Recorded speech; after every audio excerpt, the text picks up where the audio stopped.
Okay, so today we're going to speak about Ansible. Who is familiar with Ansible? No one. Who knows? Okay, one person. Who knows what Puppet is? Puppet? Okay. So Ansible is completely different thing. It's just, yeah, some similarity maybe, but okay. So my name is Wojciech Furmankiewicz. I'm looking after the pre-sales organization in Central Eastern Europe. So this is the second biggest market in the region.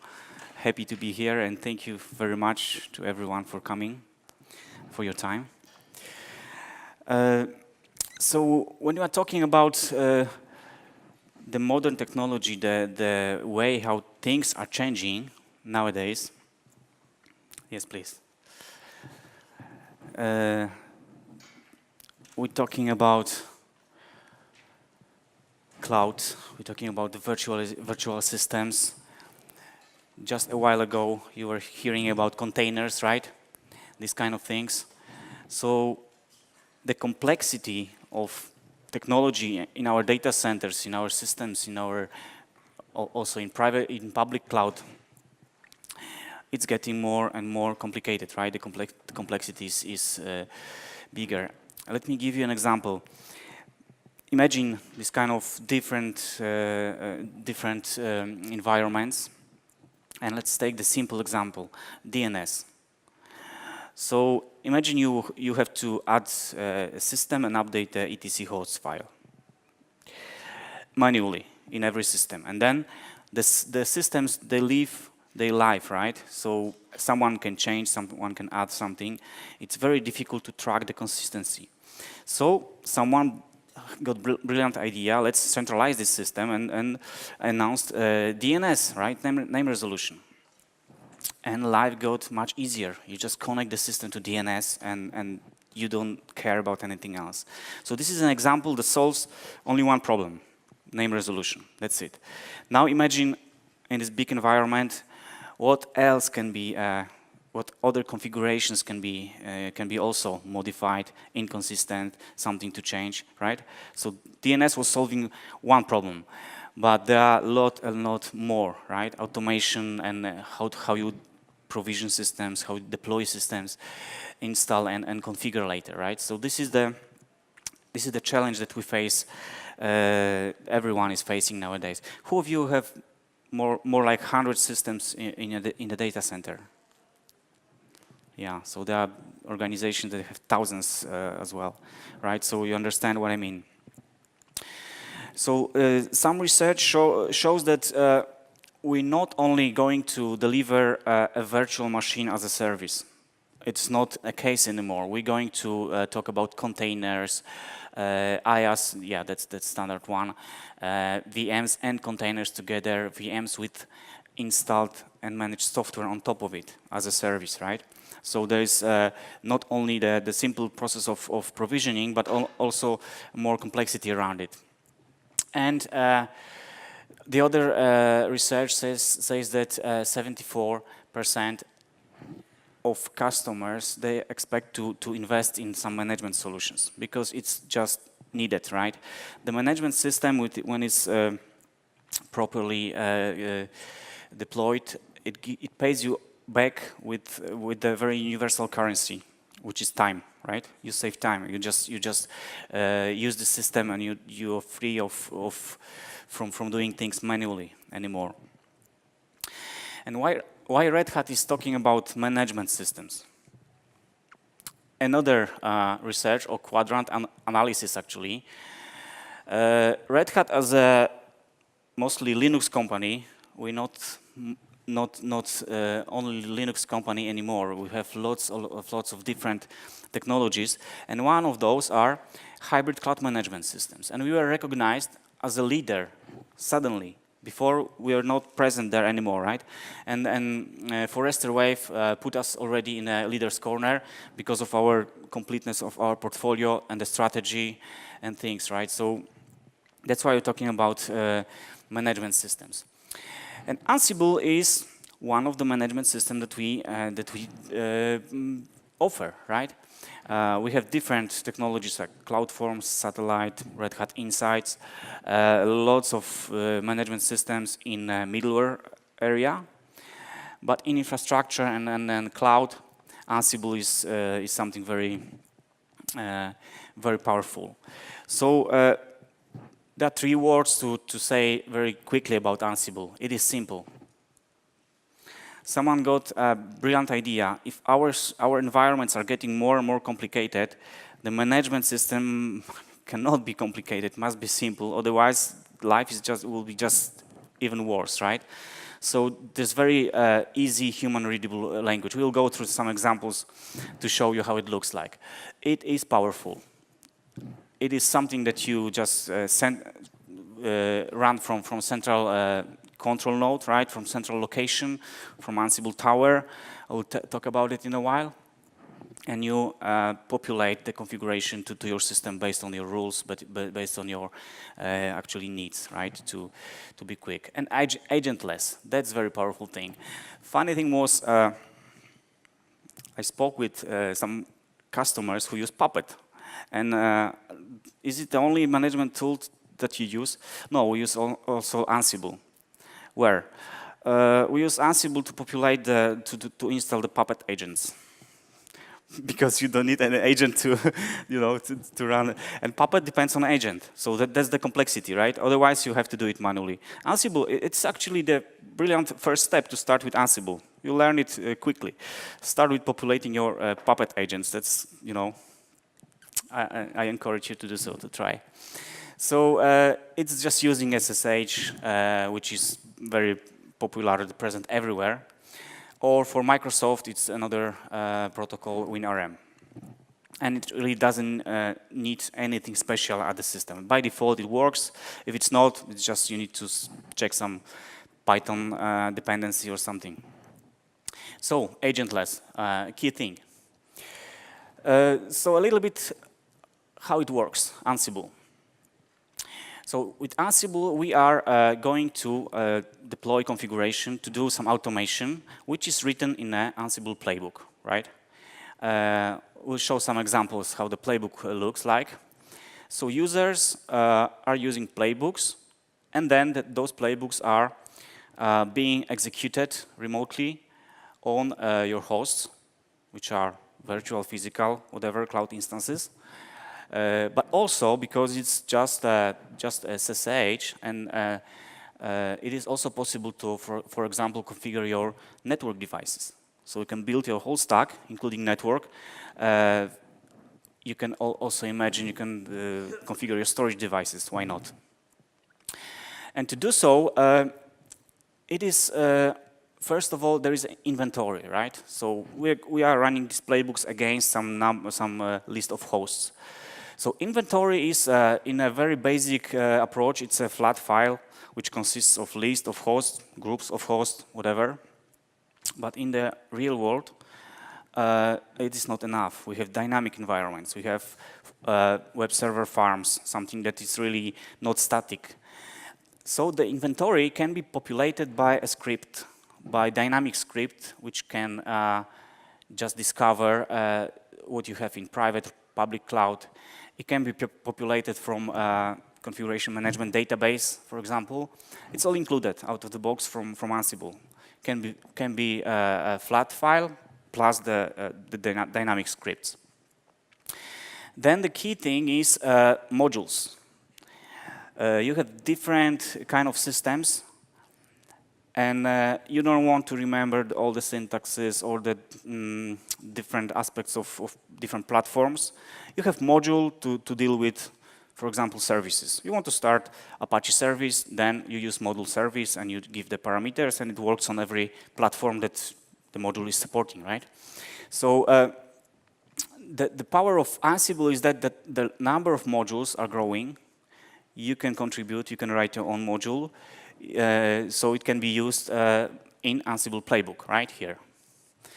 Then there is an API that you can script remotely, automate the automation engine, right? I'll talk about Tower, how it looks like. And the plugins that will let you connect to the other systems, right? So it's all modular.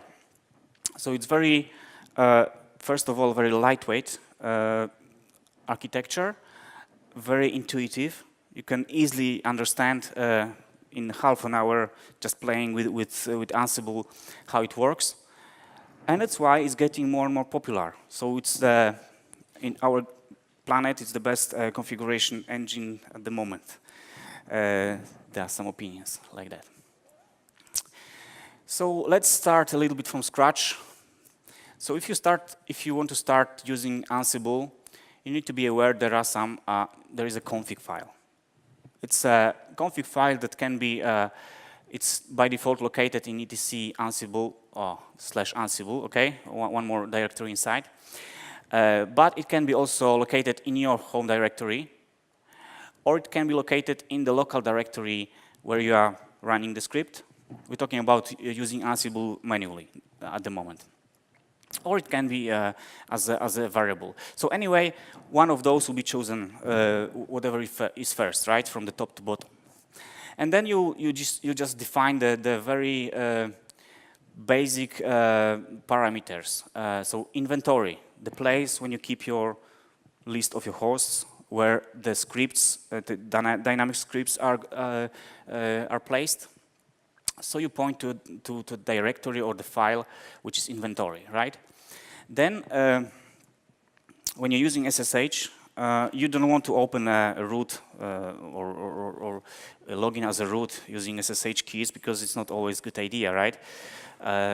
So you define a remote user, the user who will be using SSH keys to log into the remote system, and then you can escalate the privileges. So you just say, I want to escalate the privileges. It's not always the case. Sometimes you just do the read-only actions or something that doesn't need super user privileges. So, and then you specify which method will you use and which user will be used as a super user. Can be root, of course. And if you want to ask for password or not. So if you have to set up this SSH connection and sudo privileges to this DevOps user in this example, right? So does it look like intuitive, what you are going to do here? Connecting SSH, very basic intuitive parameters. Then the hosts, the inventory file. So you just put IP addresses, IP address ranges, you put groups, so you can specify servers like this with ranges as well. You can specify additional parameters for particular groups or particular hosts, like for web servers, we'll be using web admin user, because it's just the case, right? And so on. So it's very clear, understandable list, what you do. Prod children, what is this about? So here we created a group prod, which consists 2 other groups. So we can build like hierarchy of the groups. Additional way to group the systems to use. Or you can just use the all keyword and it will be run against everything that you have in your inventory. So running Ansible ad hoc from the command line. So first example shows Ansible all. We're running command Ansible against all hosts, and then we specify the module. In this case, module is a module called command. Means it takes everything and puts it as a command to the command line, right? Like uname, NSA, easy. Then we want to, for example, use module service against web servers, which will just restart HTTPD service. Can be easier. It's just very intuitive, as I said. So to learn what modules are available, there is a command Ansible doc -list -l, which will list all the modules which are available at your system. So you don't need any external documents, any external web page. You just use your system. And for example, you want to learn about what parameters you can use in module yum. So those are very handy, very helpful examples just to quickly understand what's possible. And then when you run the playbook, the script, You can first run and check the syntax. It will not check any logic behind, it's just the YAML syntax. If it's, any colon is not missing, if the indentation is correct, etc. Then you can run, do a dry run. So it's like check, capital C or check. It will just try to connect, try to pretend it's doing something, but actually will not change anything in the system. And then finally, okay, everything goes well, then you run your playbook. So to run playbook, we use command ansible-playbook. Just like that. Any questions so far?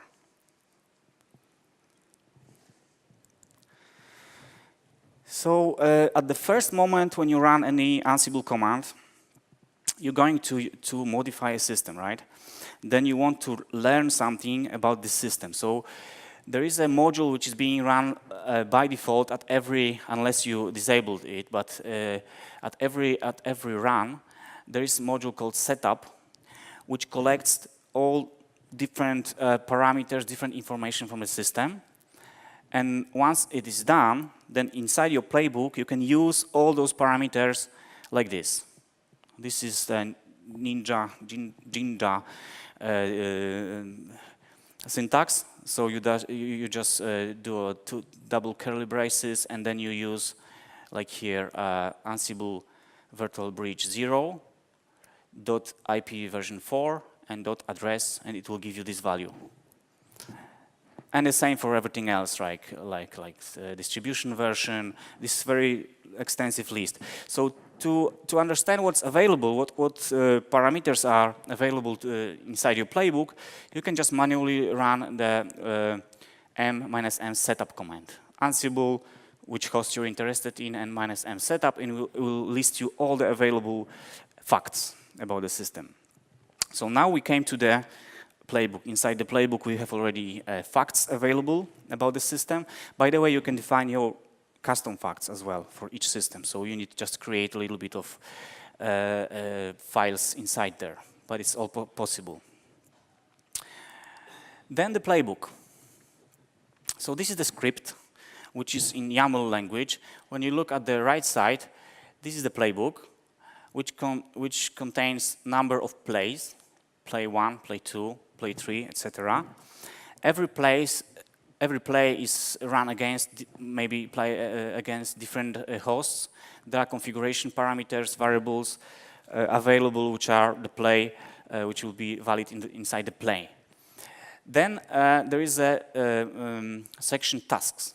Tasks are actually the task, the configuration change, the automation, the things that we are executing in the script, right? So this is the main section in the playbook, right? So you can install software components, modify some config file, and you can notify a handler. A handler is additional section that is being called when needed, right? So let's go to the left side and analyze what's going on here. So now we have our playbook, which is called update http config, right? Consists the task section and handlers, right? It is being run against hosts, web servers, with remote user DevOps, and become means we want to escalate the privileges, and we have to look into configuration file what user will be used then. It's probably root or some other super user, right?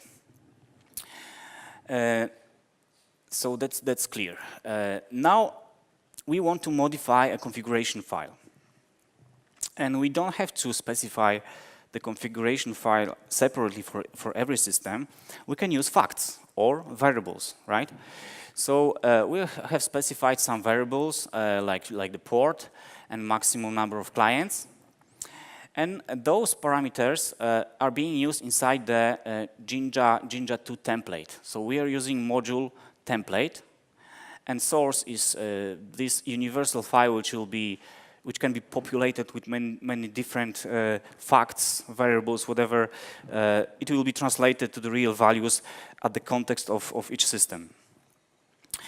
And the destination file is just the configuration file of HTTPD, right? And now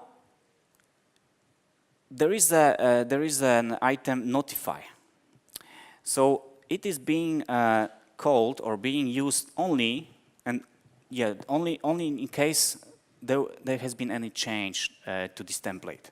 So the main idea of wisely changing the configuration is to look what's already there.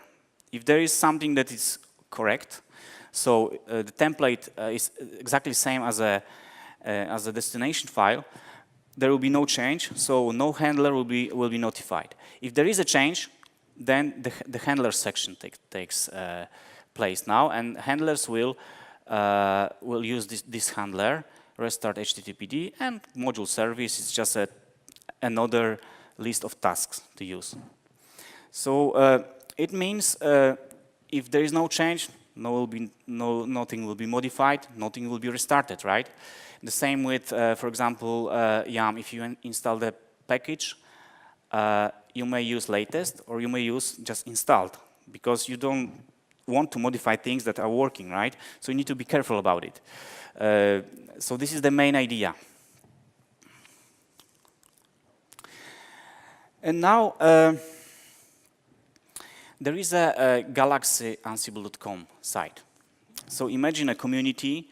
Everyone is working on Playbooks, right? And it's not a good idea to open the open door again or discover a wheel from scratch. It's better to look and search inside Galaxy. Maybe there is something that someone already implemented. So you can register here with your GitHub account, and you can search for different categories. But Galaxy doesn't contain playbooks. So let me maybe go one step back. This is the playbook and all the sections within it, right? But to make it more manageable, more universal, there is something like Ansible role. The role is a definition of or collection of different tasks, different handlers, different variables, different templates, etc. And it's built inside a structure, directory structure. So actually, when you put all those things in different files and you create directory and you name it, it is a role. So in this case will be, it's not a good example for role, but for example, if you install this HTTPD, you can call it Apache role, right? And you have directories with all this context. Then in Galaxy Ansible.com, you search for specific roles and you just download it and you can use it. You can also upload it and share it. That's what I recommend, and of course, it's a great idea. And it has just some ratings, etc., number of watches and downloads, etc. So it's great place to look before you start configuring some advanced things. Just first look inside GalaxyAnsible.com, and there is a great chance that there is something already there. So when you click on one role, in this case SSH hardening, implemented or shared by DevSec user, there is an instruction. So again, surprise, Ansible-Galaxy. There's a command to use Galaxy, right? And you install this role to your system. And once you do it, you have this role available, so you can use it in Playbook and just implement this SSH hardening in this example. So there is a growing, very big community behind that.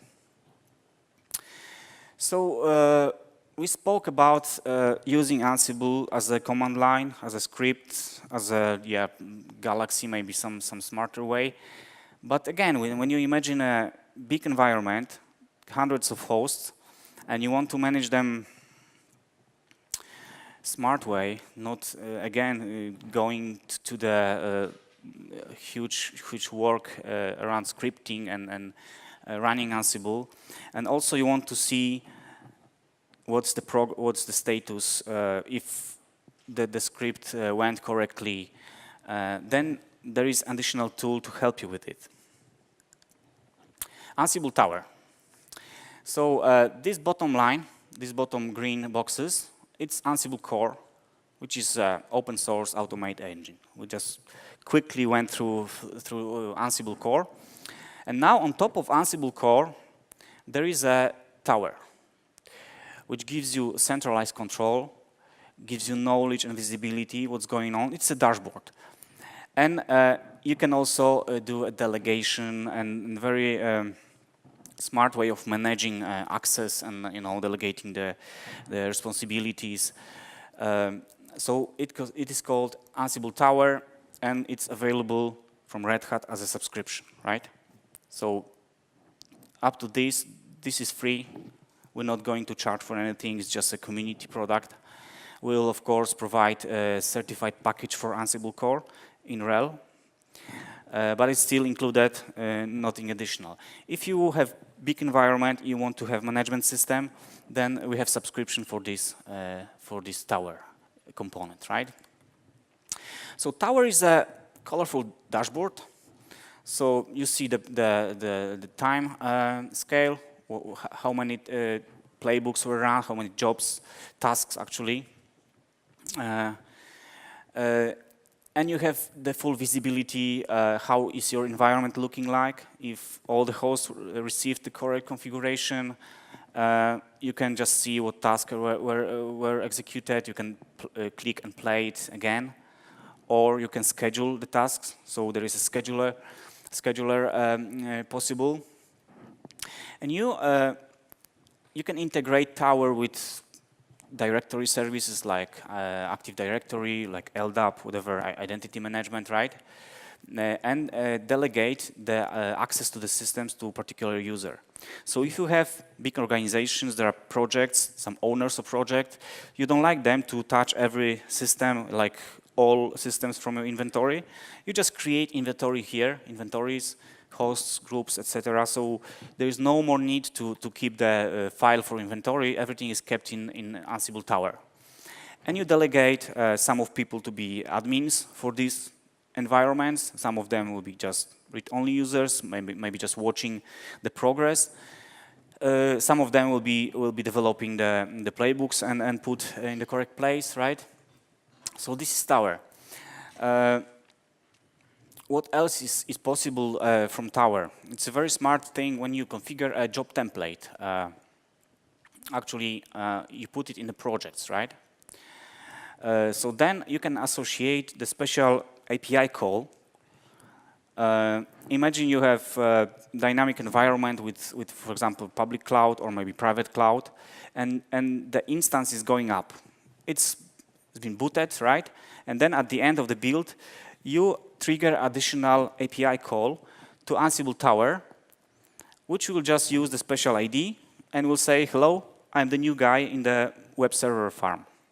And Ansible Tower will, okay, here is your configuration, right? And it will apply configuration automatically without any intervention, right? It's just additional possible integration with Ansible. Very powerful thing, I would say. And when we are talking about Red Hat portfolio, it's already huge, right? We need to put Ansible somewhere between our management products, right? So at this moment, Ansible is integrated already with CloudForms. CloudForms is a upper level management, cloud management system to manage different virtual environments underneath. And in addition to deploy the system, you need a step to place the configuration there or do some automation. So in addition to CloudForms functionality, it is already Ansible integrated there. So you can build the project, the whatever service, and apply configuration automatically from CloudForms as well. The same thing with Satellite. Satellite is a component to software to manage content of multiple RHEL instances. So that's the main idea, physical, virtual, whatever else. And then again, when you deploy the system, there is integration with Ansible that you can automatically trigger the configuration to the system. So this is the place to you know, in our portfolio, so it doesn't overlap too much, it's just complementing each other. Of course, for every specific system you may choose different options, different components to use, right? It's the idea to use the right tool. And I think time is over. Any questions at the moment? Was it at least looking easy? Okay, for everyone. Okay, then, thank you very much for your time. Thank you.